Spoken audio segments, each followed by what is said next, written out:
Сәлем достар, бүгін біз сіздермен «Сатқындықтың бағасы» деген киноға шолу жасаймыз. Біз көріп тұрған Чарли және оның отбасы. Чарли реклама агенциясында жұмыс жасайды. Ол күнделікті жұмысқа пойызбен барады. Күндердің бірінде кеш қалып, басқа бағыттағы пойызбен жетпекші болады.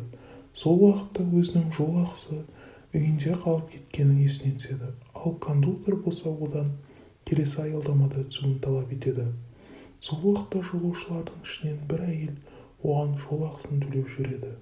Чарли болса оған келесі кездескенде қайтаратынын айтады. Келесі кездескенде ол ақшасын беріп жағынан таныса бастайды. Бұл әйелдің аты Люци екен. Ол қаржы маманы болатын. Оның да қызы бар екен. Сол аралықта Чарли ол туралы анықтамаға жинай бастайды. Оның жолдасы бар екенін, брокер екенін біледі. Сөйтіп, өзінің ризашылығын білдіру үшін тағы да кездесуге шақырады. Екеуі жақыннан танысады. Чарли өзінің қызының ауыратынын жайлайды. Bir күні Чарли ұйықтайын деп жатқанда қызының ауырғанын естіді.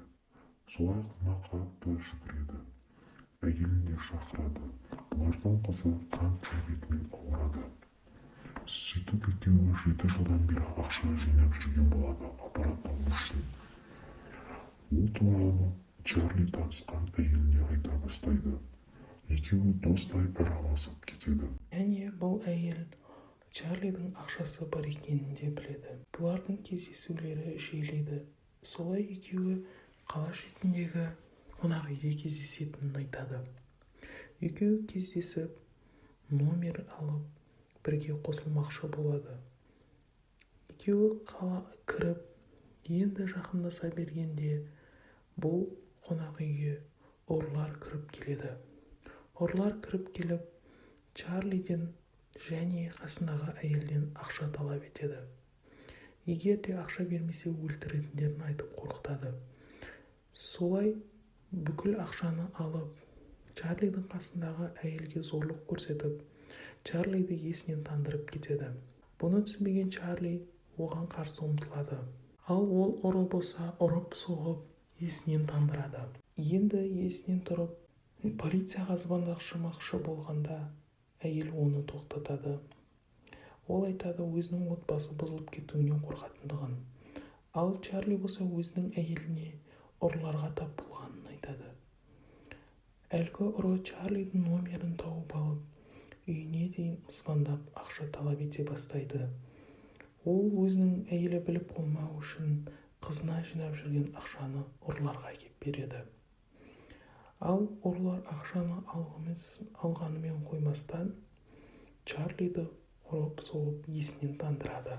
Ал Чарли болса өзінің не істерін білмей жүргенде тағы да бұлар звондай бастайды.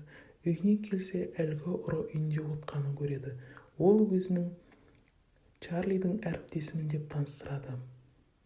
Солай жүргенде Чарли үйінен кетуін талап еткенде Чарлиді ұрып соғады. Және дым білмегендей жақсылап қоштасып кетеді.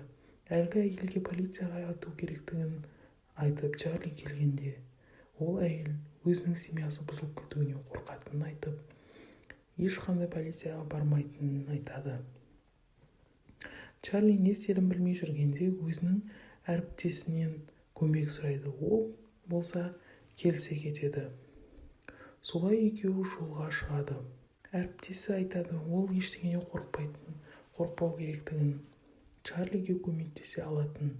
Екеуі отырғанда әлгі ұрылар келіп бұның әріптесін ұрып, өлтіріп қалтасынан ақшаны алып кетеді. Чарли болса не істерін білмей тұрғанда полиция қызметкерлері келеді.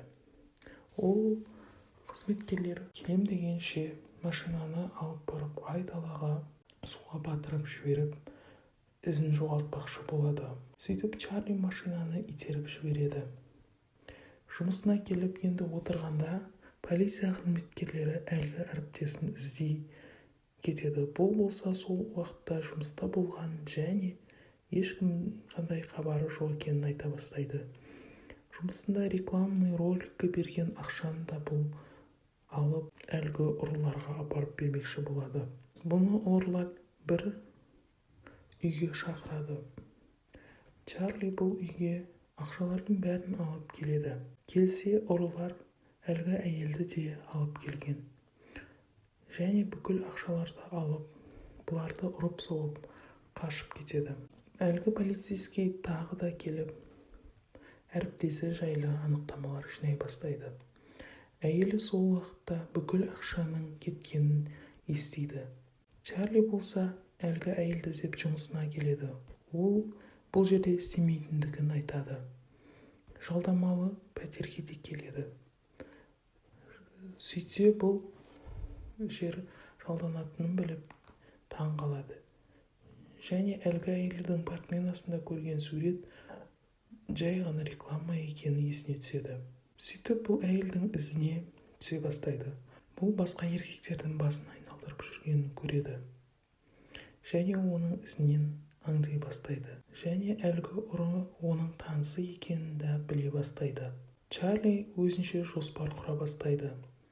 Бұл бұрынғы қонақ үйден барып, тағы да нөмір алады.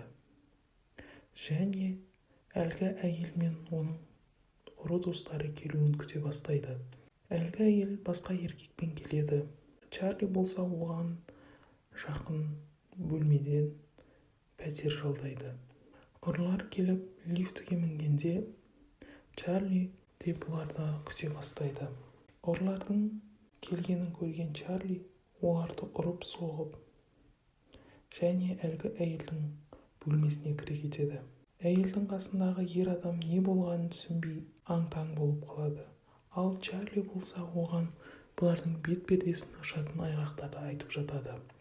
Әлгі адам болса бұл жерден тез шығаруын сұрап, бүкіліне оқ жаудыра бастайды. Солай тұрғанда олардың тағы бір достар келіп қарсылық көрсетпекші болады. Чарли болса қолынан мылтықты алып оқ жаудыра бастайды. Және бір бөлмеде 4 өлім пайда болады. Полиция қызметкерлері келемін дегенше Чарли өзінің бөлмесіне кіріп кетеді. Және дым болмағандай жай қонақ ретінде отырады. Полиция қызметкерлері керек болса өзі тауып алатынын айтып, оны жібереді. Ол өзінің ақшасын берген папкасын алып шығып кетеді. Және сыртқа барып қарағанда бүкіл ақшасы түгел тұрғанын көріп қуанады. Ал жұмысында болса, рекламный роликтерге салынған ақшаны құртқан үшін оны жұмыстан шығарады және 6 айға түрмеге сабақ беруге жібереді. Солай жүргенде ол кітаптарының арасынан өзіне арналып жазылған хатты көріп, әлгі ұрылардың біреуін іздей бастайды. Өзім өлтірдім деп ойлаған ұры өлмей қалғанын көреді және оны пышақтап өлтіріп құтылмақшы болады. Сөйтіп оны өлтіріп, үйіне келіп, өзінің отбасымен бақытты және салауатты өмір кешеді. Кино ойнаған болса, маған тіркеліп, лайк басып қойыңыздар.